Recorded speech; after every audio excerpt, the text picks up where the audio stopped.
Chinese checkers is a fun board game played with 2, 3, 4, or 6 players, where players try to move their 10 pieces, called pegs, across the board to occupy all 10 of the destination holes on the opposite side of the board.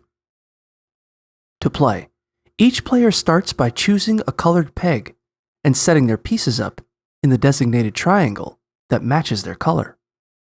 Then, everyone flips a coin to see who goes first.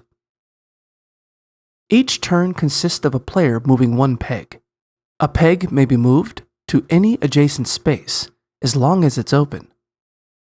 Players may also hop a peg and land in an open space on the opposite side regardless of the color of the peg, as long as they're moving their piece in a straight line. If a player does hop a piece, they may continue to hop pieces as long as there is an empty space on the other side to land on. And they may change directions while hopping if they'd like.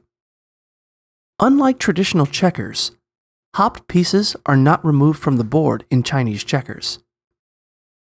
Each player is trying to move their pegs to the triangle directly across from them on the board. Once a peg reaches an open space in a player's destination triangle, it cannot be moved out of that triangle for the remainder of the game, but it can be moved within the triangle. Players cannot end their turn with one of their pegs in another player's starting or destination triangle. Play continues clockwise around the table until a player has successfully moved all of their pegs to their destination triangle.